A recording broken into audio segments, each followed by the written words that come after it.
국민과 함께 가는 두려움 없는 정당을 만들겠습니다. 국민 여러분, 당원 동지 여러분, 안녕하십니까? 박주민입니다. 지난 2년 많은 분들의 지지와 성원으로 더불어민주당의 최고위원으로서 활동할 기회를 가질 수 있었습니다.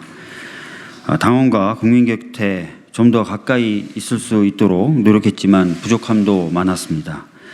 왜 더 소통하고 공감하지 못했을까 하는 아쉬움도 스스로에게 남습니다. 그리고 선거 이후에는 176석이라는 압도적인 지지를 보내주신 국민께 감사를 드리면서도 과연 176석을 주신 국민들의 뜻은 무엇일까? 우리는 무엇을 해야 하는가에 대해서 고민하는 시간을 갖기도 했습니다. 이런 아쉬움, 후회, 반성, 그리고 고민을 딛고 다시 여러분 앞에 나선 이유는 두려움 없는 개혁, 중단 없는 혁신을 통해 새로운 질서를 여러분과 함께 만들어보기 위해서입니다. 더불어민주당은 코로나 이후 전환의 시대를 맞아 태세를 전환해야 합니다. 시대를 교체하는 첫 번째 정당을 만들겠습니다. 지금은 위기의 시대이자 전환의 시대입니다. 발맞춰 전환하지 못하면 위기 극복도 없습니다. 전환의 키워드는 바로 포용과 혁신입니다. 그런데 전환된 사회의 모습을 정확하게 아는 사람도 없고 포용성과 혁신성을 높이는 전환의 과정은 많은 변화를 수반하게 될 것이기에 현장에서 또 이해관계를 갖는 많은 사람들 사이에 폭넓은 대화를 통해 정답을 찾아야 할 필요가 있습니다.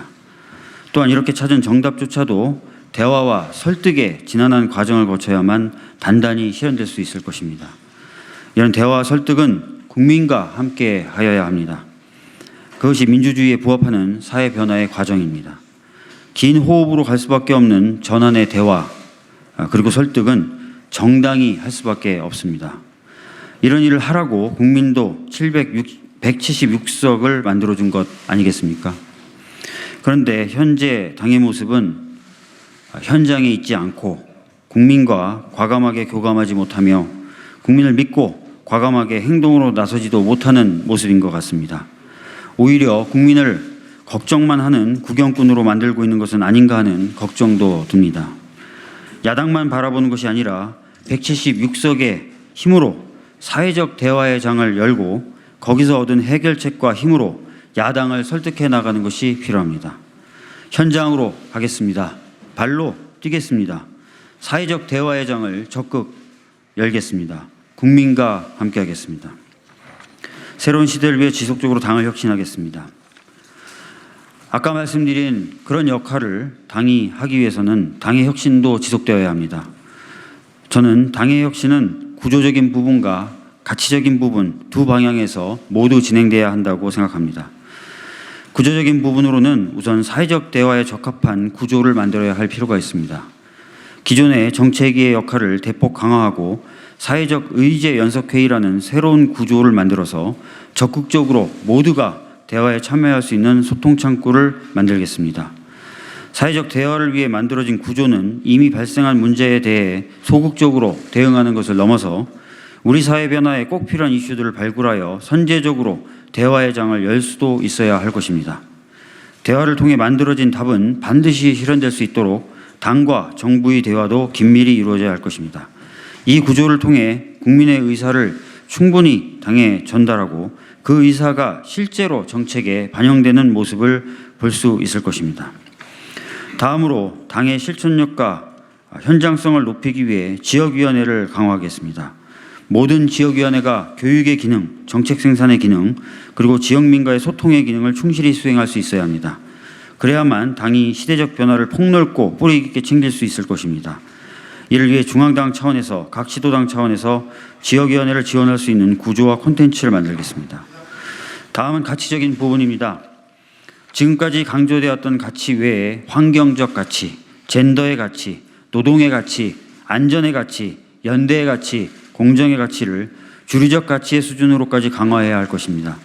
또 앞선 가치들이 서로 보완할 수 있도록 해야 할 것입니다. 가치가 가치로 그치는 것이 아니라 실체를 가지도록 입법과 정책으로 뒷받침해야 할 것입니다.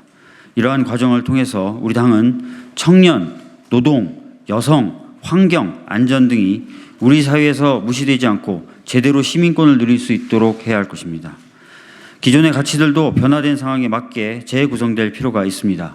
가령 평화의 가치는 남북 관계를 넘어서 새로운 미중 갈등 관계 등이 고려되고 일본, 한반도, 중국을 둘러싼 불안과 갈등도 함께 고민되는 그런 방향으로 넓게 재구성되어야 하며 보다 우리가 주도할 수 있는 해법들이 강구되어야 합니다. 변화된 상황에 조응하는 끊임없는 호흡을 통해서 기존의 가치들도 새롭게 변화될 필요가 있습니다. 기존의 문제를 해결하기 위한 두려움 없는 개혁도 계속 추진하겠습니다. 새로운 시대, 전환 등을 이야기하면서도 잊지 않아야 할 것들이 있습니다. 그동안 우리 사회가 민주적 과정을 통해 문제 해결을 시도했을 때 이를 왜곡하는 흐름과 시도들도 있었습니다. 권력기관, 일부 언론 등이 대표적입니다. 권력기관과 언론이 제자리를 찾아 민주적 과정을 통해 사회가 문제를 해결할 수 있게 해야 합니다.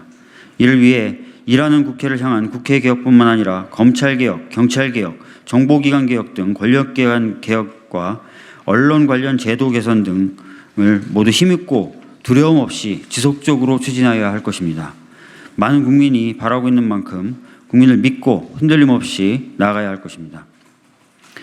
이미 출마를 선언하신 존경하는 두 분 선배님들은 제가 더 이상 말을 할 필요 없을 정도로 굉장히 훌륭한 분들입니다. 이런 존경하는 두 분과 경쟁을 할 수 있는 것조차 저는 영광이라고 생각합니다. 한편으로는 두 분에 비해서 한없이 작고 가벼운 존재인 저 자신이 이런 두 분과 경쟁하는 것이 맞는 일인가 하는 걱정도 있습니다. 그러나 개인적인 전망, 목표를 내려놓고 당의 미래를 위해 나서야 할 필요가 있다고 판단했습니다. 작고 또 사회적인 기준과는 달리 당내에선 여전히 어리다고 평가를 받는 저의 도전이 당원 여러분 그리고 국민과 함께 큰 변화를 만들 수 있다는 희망을 품고 지금 이 자리에서 출사표를 던집니다. 저에게 기회를 주신다면 더불어민주당의 당대표가 되어서 전환시대의 새로운 대한민국, 전환시대의 더불어민주당의 새로운 도전에 제 역할을 다하겠습니다. 문재인 정부 성공과 정권 재창출에 앞장서겠습니다. 부족하지만 열심히 뛰어보겠습니다. 감사합니다.